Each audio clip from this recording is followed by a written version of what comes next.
Hi everyone, welcome to the course on chemistry. Today we will start with a new topic in the chemistry.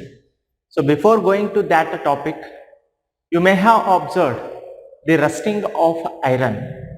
It is a process which takes place on the surface of the iron.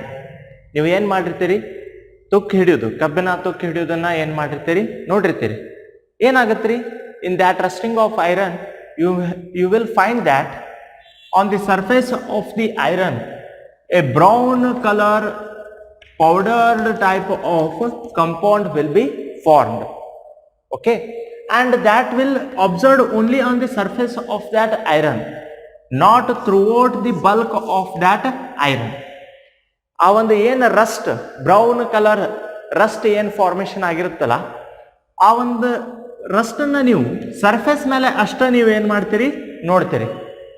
It will not obtained in the bulk of that substance. ನಿಮಗೆ ಆ ಒಂದು ಐರನ್ದ ಕಬ್ಬಿಣದ piece ಒಳಗೆ ಏನಾಗಿರೋದಿಲ್ಲ, Rust ಆಗಿರೋದಿಲ್ಲ. ಬರೀ ಮೇಲ್ಗಡೆ surface ಮೇಲೆ ಅಷ್ಟೇ ಏನಾಗಿರುತ್ತೆ, ರಸ್ಟ್ ಆಗಿರುತ್ತೆ. In the similar manner if you take ink, ಏನು ತಗೋರಿ, ಇಂಕ್ ಬಾಟಲ್ ತಗೋರಿ. ಆ ಇಂಕ್ ಬಾಟಲ್ ಒಳಗೆ ನೀವು ಚಾಪೀಸನ್ನು ಡಿಪ್ ಮಾಡಿ ರಿಮೂವ್ ಮಾಡಿದಾಗ ಅದು ಏನಾಗಿರುತ್ತೆ, ಪೂರ್ತಿ ಚಾಪೀಸ್ ಕಲರ್ ಬ್ಲೂ ಕಲರ್ ಆಗಿರುತ್ತೆ. If you have taken blue ink ತಗೊಂಡು ಅದರೊಳಗೆ ಚಾಪೀಸ್ ಎದ್ದಿದಾಗ ಏನಾಗಿರುತ್ತೆ, ಮೇಲಿನ ಸರ್ಫೇಸ್ ಎಲ್ಲ ಬ್ಲೂ ಆಗಿರುತ್ತೆ. ಅದನ್ನು ನೀವು ಒಡೆದು ನೋಡಿದಾಗ, ಪೀಸ್ ಮಾಡಿ ನೋಡಿದಾಗ ಒಳಗಡೆ inside that chalk piece it will remain white only. ಆ ಒಳಗಡೆ ಏನಿರುತ್ತೆ, ಚಾಪೀಸ್ ಒಳಗಡೆ ವೈಟ್ ಇರುತ್ತೆ, ಮೇಲ್ಗಡೆ ಅಷ್ಟೇ ಏನಿರುತ್ತೆ ರೀ ಬ್ಲೂ ಕಲರ್ ಫಾರ್ಮೇಶನ್ ಆಗಿರುತ್ತೆ. Okay, so along with that in electronic devices ಒಳಗೆ there will be presence of a small packet which consists of small white balls. Okay, ನೀವು ಯಾವುದೋ ಒಂದು ಎಲೆಕ್ಟ್ರಾನಿಕ್ ಡಿವೈಸ್ ತಗೊಂಡಾಗ ಅದ್ರೊಳಗೆ ಒಂದು ಚಿಕ್ಕ ಪ್ಯಾಕೆಟ್ ಸಿಗುತ್ತೆ. ಆ ಚಿಕ್ಕ ಪ್ಯಾಕೆಟ್ ಒಳಗೆ ಏನಿರ್ತಾವೆ, ಸ್ಮಾಲ್ ಇರುವಂಥ ಬಾಲ್ಸ್ ಇರ್ತಾವೆ, colourless balls, and they are said to be silica gel. ಅವಕ್ಕೆ ನಾವೇನಂತ ಹೇಳ್ತೀವಿ, ಸಿಲಿಕಾ ಜೆಲ್ ಅಂತ ಹೇಳ್ತೀವಿ.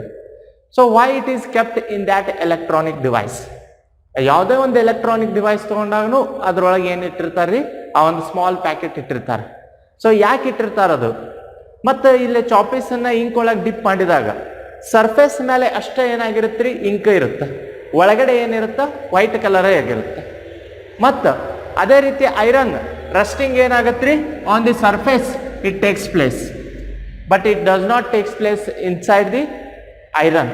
Okay, so all these phenomena shows that there will be some processes takes place on the surface of the object. ಯಾವುದೇ ಒಂದು object ಅನ್ನು ತಗೊಂಡಾಗ ಆ ಆಬ್ಜೆಕ್ಟ್ ದ ಸರ್ಫೇಸ್ ಮೇಲೆ ಏನಾಗ್ತಿರ್ತಾವೆ, ಒಂದಿಷ್ಟು ಪ್ರೊಸೆಸಸ್ ನಡೀತಿರ್ತಾವೆ. It may be chemical reaction or it may be any physical process or physical change. ಏನೋ ಒಂದು ಕೆಮಿಕಲ್ ರಿಯಾಕ್ಷನ್ ಆಗ್ತಿರಬಹುದು, ಅಥವಾ ಏನೋ ಒಂದು ಫಿಸಿಕಲ್ ಪ್ರೊಸೆಸ್, ಭೌತಿಕ ಬದಲಾವಣೆ ಏನಾಗ್ತಿರ್ಬೋದು, ನಡೀತಿರಬಹುದು. To study all those surface phenomenas, okay, the chemistry has divided into another branch, and that branch of chemistry which deals with the study of physical and chemical processes which are taking place on the surface of an object is said to be surface chemistry. Okay, so today we will discuss about the surface chemistry, one of the interesting topic in the chemistry. So what does this surface chemistry means? As I have told you that it is the branch of chemistry which deals with the study of physical and chemical processes taking place on the surface of the object. ಯಾವುದೋ ಒಂದು ಆಬ್ಜೆಕ್ಟದ ಮೇಲೆ ಏನು surface ಮೇಲೆ ಏನು processes ನಡೀತಿರ್ತಾವಲ್ರಿ, physical ಆಗಿರ್ಬೋದು, chemical ಆಗಿರ್ಬೋದು, ಆ ಏನು ಪ್ರೊಸೆಸ್ ಸ್ಟಡಿ ಮಾಡುವಂಥ ಬ್ರ್ಯಾಂಚಿಗೆ ನಾವೇನಂತ ಹೇಳ್ತೀವಿ, ಸರ್ಫೇಸ್ ಕೆಮಿಸ್ಟ್ರಿ ಅಂತ ಹೇಳ್ತೀವಿ. And there are lots of different processes takes place on the surface. ಆ ಸರ್ಫೇಸ್ ಮೇಲೆ ಬಹಳಷ್ಟು ಬೇರೆ ಬೇರೆ ತರಹಂತ ಪ್ರೊಸೆಸಸ್ ನಡೀತಿರ್ತಾವೆ. First we will discuss about one of the surface phenomena, that is adsorption. So ಫಸ್ಟಿಗೆ ನಾವೇನ್ ಮಾಡೋಣ, ಒಂದು ಪ್ರೊಸೆಸ್ ತಗೊಳ್ಳೋಣ. ಯಾವ ಪ್ರೊಸೆಸ್ ಅದು ಅಂತ ಹೇಳಿದ್ರೆ ಅಡ್ಸಾರ್ಪ್ಷನ್ ಪ್ರೊಸೆಸ್ ಅಂತ ಹೇಳ್ತೀರಿ. So what does this adsorption process means? Absorption, adsorption both are different. Okay, absorption ಇಲ್ಲ ಡಿ ಬದ್ಲಿ ಬಿ ಅಂತ ಬರೆದ್ರೆ ಅಬ್ಸಾರ್ಪ್ಷನ್ ಹೀರುವಿಕೆ ಅಂತ ಹೇಳ್ತೀವಿ. ಡಿ ಬರೆದ್ರಿ ಅಂತ ಹೇಳಿದ್ರೆ ಅಡ್ಸಾರ್ಪ್ಷನ್ ಹೊರ ಹೀರುವಿಕೆ ಅಂತ ಹೇಳ್ತೀವಿ. So what does this adsorption means? As I have already told you, when you immerse the choppies in the blue ink color, then the surface of that choppies gets blue in color, but inside that it will remain white. ನೀವು ಚಾಪೀಸನ್ನ ink ಒಳಗೆ ಹಾಕಿದಾಗ surface ಏನಾಗುತ್ತೆ? Blue ಆಗುತ್ತೆ, ಒಳಗಡೆ ಏನಿರುತ್ತೆ? White ಇರುತ್ತೆ. ಯಾಕಾಗತ್ತೆ ಅಂತ ಹೇಳಿದ್ರೆ the ink molecules they will gets accumulate on the surface of that chalk piece. ಆ ಚಾಪೀಸ್ ಸರ್ಫೇಸ್ ಮೇಲೆ ಏನಾಗ್ತಾವ್ರಿ? ಇಂಕ್ ಮಾಲಿಕ್ಯೂಲ್ಸ್ ಹೋಗಿ ಕುಂತ್ಬಿಡ್ತಾವ. And that accumulation of the particles on the surface of another object is said to be adsorption. Okay, so ಇಲ್ಲಿ ಏನಾಗತ್ರಿ? ಆ ಒಂದು ಯಾವುದೋ ಒಂದು ಸರ್ಫೇಸ್ ತಗೊಂಡಾಗ ಆ ಸರ್ಫೇಸ್ ಮೇಲೆ ಬೇರೆ ಆಬ್ಜೆಕ್ಟ್ ಪಾರ್ಟಿಕಲ್ಸ್ ಬಂದು ಏನಾಗ್ತಾವು? ಅಡ್ಸಾರ್ಬ್ ಆಗ್ತಾವ. ಆ ಒಂದು ಪ್ರೊಸೆಸ್ಸಿಗೆ ನಾವೇನಂತ ಹೇಳ್ತೀವಿ? ಅಡ್ಸಾರ್ಪ್ಷನ್ ಪ್ರೊಸೆಸ್ ಅಂತ ಹೇಳ್ತೀವಿ. Okay, so it may B shown like this. ಯಾವುದೋ ಒಂದು ಸರ್ಫೇಸ್ ಇರಬಹುದು, ಆ ಸರ್ಫೇಸ್ ಮೇಲೆ ಬೇರೆ ಪಾರ್ಟಿಕಲ್ಸ್ ಬಂದು ಕುಂತು ಅಂತ ಹೇಳಿದ್ರ ಅವಾಗ ಅದಕ್ಕೆ ಅಡ್ಸಾರ್ಪ್ಷನ್ ಪ್ರೊಸೆಸ್ ಅಂತ ಹೇಳ್ತೀವಿ, ಹೊರಹೀರುವಿಕೆ ಅಂತ ಹೇಳ್ತಾರೆ. Okay, and also as I have told you, electronic devices ಒಳಗೆ ಏನ್ ಮಾಡ್ತಾರ್ರಿ? ಸ್ಮಾಲ್ ಪ್ಯಾಕೆಟ್ಸ್ ಒಳಗೆ ಸಿಲಿಕಾ ಜೆಲ್ ಹಾಕಿರ್ತಾರೆ. Okay, those silica gels they will absorb the water vapours which are present inside that box. ಯಾವುದೋ ಒಂದು ಬಾಕ್ಸ್ ಒಳಗೆ ಆ silica gel ಹಾಕಿದ್ರಿ ಅಂತ ಹೇಳಿದ್ರೆ ಆ ಏನು ವಾಟರ್ ಮಾಲಿಕ್ಯೂಲ್ಸ್ ಇರ್ತಾವಲ್ಲ, ಮೀನ್ಸ್ ಮಾಯ್ಶ್ಚರ್, ತೇವಾಂಶ ಇರುತ್ತಲ್ಲ, to keep that electronic device dry they get absorbs all the moisture content which is present inside that box. ಆ ಬಾಕ್ಸ್ ಒಳಗಿರುವಂತ ಎಲ್ಲಾ ತೇವಾಂಶವನ್ನ ಏನ್ ಮಾಡ್ತಾವು? ಹೀರ್ಕೊಂತಾವ್. ಹೀರ್ಕೊಳ್ಳೋ ಸಂಬಂಧ ಏನಂತ ಹೇಳ್ತೀವಿ? ಈ ಸಿಲಿಕಾ ಜೆಲ್ ಅನ್ನ ಇಟ್ಟಿರ್ತೀರಿ. Okay, and that process is said to be adsorption. ಆ ಪ್ರೊಸೆಸ್ಸಿಗೆ ನಾವೇನಂತ ಹೇಳ್ತೀವಿ? ಅಡ್ಸಾರ್ಪ್ಷನ್ ಅಂತ ಹೇಳ್ತೀವಿ. Okay, as well as you may find different examples for this. ಇದಕ್ಕೆ ಬಹಳಷ್ಟು ಎಕ್ಸಾಂಪಲ್ಸ್ ಹೇಳ್ಬೋದು. ಇನ್ನೊಂದು example, in sugar industries. Sugar industries ಒಳಗ ಏನಾಗತ್ತ? There the raw sugar which is present in liquid state is passed through the animal charcoal. ಏನ್ ಮಾಡ್ತಾರ್ರಿ sugar industry ಒಳಗ? ಮೂಳೆ, ಎದರದು ಮೂಳೆ? ಪ್ರಾಣಿಗಳ ಮೂಳೆ ಮೇಲೆ ಶುಗರ್ ಏನ್ ಮಾಡ್ತಾರ್ರಿ? ಪಾಸ್ ಮಾಡ್ತಾರೆ. Sugar solution it is present in molten state, ಕರಗಿದ ಲಿಕ್ವಿಡ್ ಫಾರ್ಮ್ ಒಳಗಿರುತ್ತೆ. ಆ ಒಂದು ಶುಗರ್ ಸೊಲ್ಯೂಷನ್ನ ಈ ಒಂದು ಅನಿಮಲ್ ಚಾರ್ಕೋಲ್ ಥ್ರೂ ಪಾಸ್ ಮಾಡಿದಾಗ ಅದರೊಳಗಿರುವಂತ ಎಲ್ಲಾ ಕಲರಿಂಗ್ ಪಾರ್ಟಿಕಲ್ಸ್ ಅನ್ನ ಏನ್ ಮಾಡತ್ರಿ? ಅಡ್ಸಾರ್ಬ್ ಮಾಡುತ್ತ. Okay, all the colouring matter which is present in the raw sugar solution get adsorbed by animal charcoal. Okay, and that process takes place due to adsorption. Okay, so that is also one of the example for adsorption. And here you will find the two different types of object. One is the object that will absorb the molecules on it, and another one is the molecules which accumulates on the surface of that object. In adsorption, we will use different terms for these two molecules. For example, here these are the molecules which gets absorbed on the surface of the object. ಈಗ ಇಲ್ಲಿ ಏನಾಗುತ್ತ? ಯಾವುದೋ ಒಂದು object ಅದ ಅಂತ ಹೇಳಿ ತಿಳ್ಕೊರಿ. Okay, say it is animal charcoal. ಇದನ್ನ ಏನಂತ ತಿಳ್ಕೊರಿ? ಅನಿಮಲ್ ಚಾರ್ಕೋಲ್ ಅಂತ ಹೇಳಿ ತಿಳ್ಕೊರಿ. So on animal charcoal the molecules gets adsorbed. Molecules ಏನಾಗ್ತಾವು? ಅಡ್ಸಾರ್ಬ್ ಆಗ್ತಾವು ಅಂತ ಹೇಳಿ ತಿಳ್ಕೊರಿ. the molecules which gets adsorbed on this substance are said to be adsorbates. Okay, ಏನಂತ ಹೇಳ್ತೀವಿ? Adsorbate ಅಂತ ಹೇಳ್ತೀವಿ. Okay, and the object or the substance which adsorbs the molecules on its surface is said to be adsorbent. ಅವಕ್ಕೆ ನಾವೇನು ಹೇಳ್ತೀವಿ? Adsorbent ಅಂತ ಹೇಳ್ತೀವಿ. So adsorbate and adsorbent. ಈಗ ನಾ ಹೇಳಿದೆಲ್ಲ, ಚಾಪಿಸ್ ಅನ್ನ ನೀವು ಇಂಕ್ ಒಳಗೆ ಹಾಕಿದಾಗ ಇಂಕ್ ಮಾಲಿಕ್ಯೂಲ್ಸ್ ಬಂದು ಏನಾಗ್ತಾವ್ರಿ? ಚಾಪಿಸ್ ಸರ್ಫೇಸ್ ಮೇಲೆ ಬಂದು ಅಕ್ಯುಮುಲೇಟ್ ಆಗ್ತಾವ. ಆ ಇಂಕ್ ಮಾಲಿಕ್ಯೂಲ್ಸ್ಗೆ ನಾವೇನಂತ ಹೇಳ್ತೀವಿ? ಅಡ್ಸಾರ್ಬೇಟ್ ಅಂತ ಹೇಳ್ತೀವಿ. ಆ ಚಾಪಿಸ್ ಸರ್ಫೇಸ್ ಮೇಲೆ ಕುಂದಿರ್ತಾವಲ್ಲ, ಸೊ ಚಾಪಿಸ್ಗೆ ಏನಂತ ಹೇಳ್ತೀವಿ? ಅಡ್ಸಾರ್ಬಂಟ್ ಅಂತ ಹೇಳ್ತೀವಿ. Okay, so remember this one which adsorbs the adsorbate molecules, it's said to be adsorbent, and the molecules which gets adsorbed on the surface of another substance are said to be adsorbates. So remember these two terms, adsorbate and adsorbent.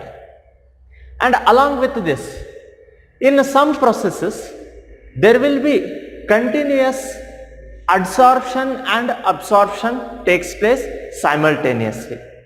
ಒಂದಿಷ್ಟು process ಒಳಗ adsorption ಆಗುತ್ತಾ, absorption ಆಗುತ್ತಾ. As I have already told you, adsorption ಅಂತ ಹೇಳಿದ್ರೆ surface ಮೇಲೆ ಅಷ್ಟ ಏನಾಗ್ತಾವ? Molecules ಬಂದು ಕುಂದಿರ್ತಾವ. Absorption ಅಂತ ಹೇಳಿದ್ರೆ ಏನ್ರಿ?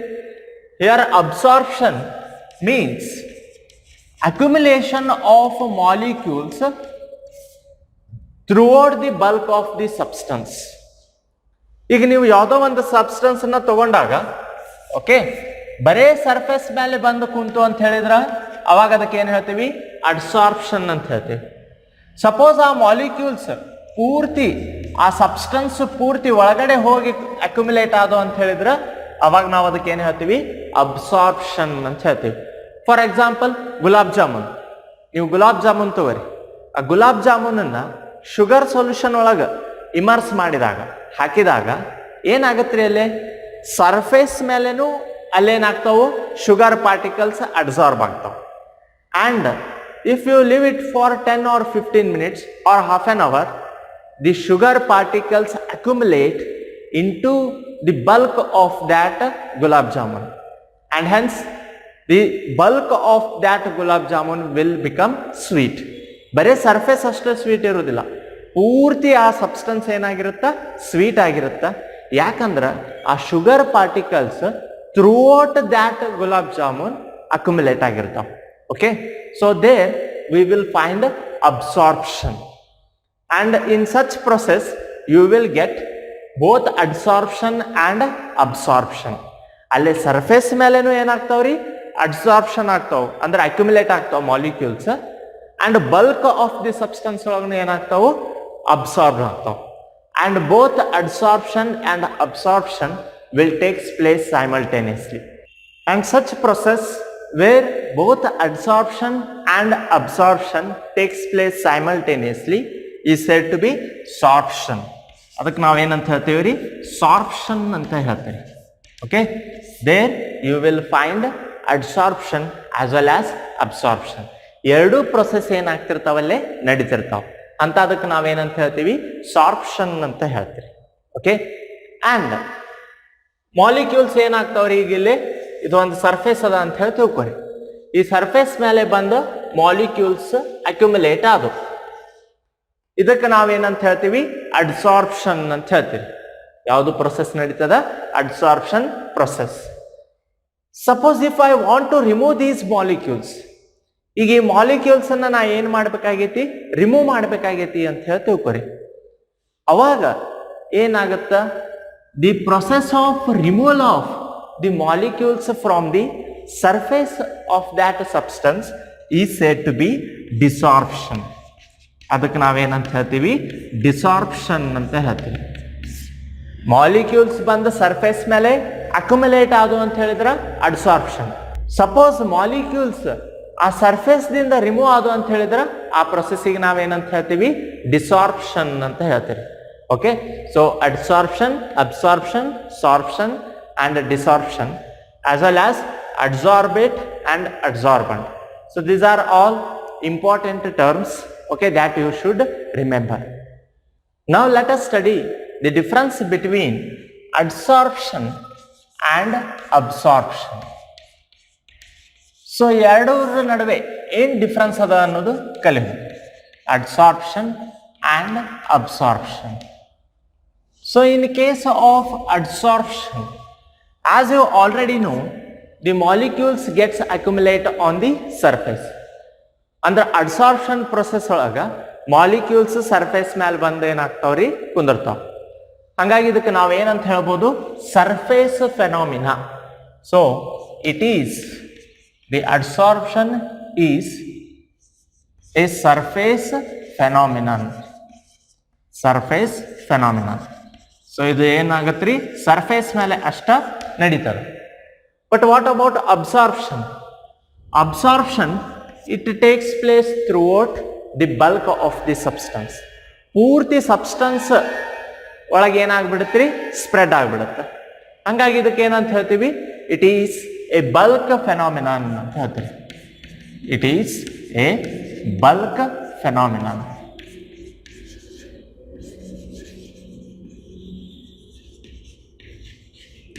It is a bulk phenomenon. Then the second one, in case of adsorption, the concentration on the surface is greater as compared to bulk of the substance. Okay, so that means when, if you consider a substance, the molecules, more and more molecules, they will get accumulated on the surface. And hence the concentration of those molecules is very high at the surface of the substance. And when we consider the bulk of the substance, there will be presence of very less number of molecules. And hence the concentration is different on the surface and bulk of the substance. Hence we say the concentration on the surface is greater as compared to the bulk of the substance. And in case of absorption, what happens? So this is first, so second one. In case of absorption, the particles are uniformly distributed. Okay, so there will be no change in the concentration when we compare to the surface and bulk of the substance. So here we write concentration is uniform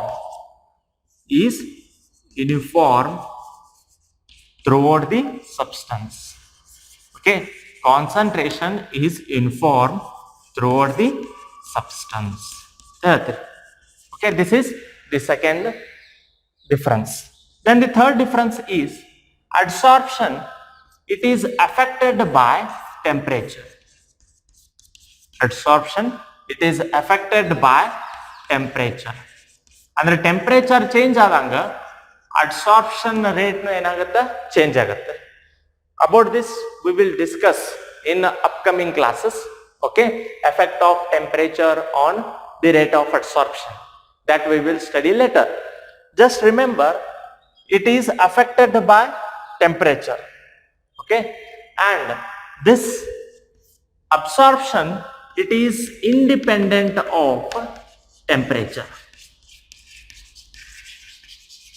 Independent of temperature. Independent of temperature. So these are certain differences between adsorption and absorption. Adsorption is a surface phenomenon. Absorption is a bulk phenomenon. In adsorption, concentration on the surface is greater as compared to bulk. In absorption, concentration is uniform throughout the substance. It is affected by temperature, adsorption. Absorption, it is independent of temperature. Absorption, temperature change ಆದಾಗ ಅದು ಏನಿರೋದಿಲ್ಲ, change ಆಗೋದಿಲ್ಲ. It will remain same. Okay, So these are differences between adsorption and absorption. So remember the term absorption, adsorption, adsorbate, adsorbent, sorption, desorption, and the differences as well as the surface chemistry definition.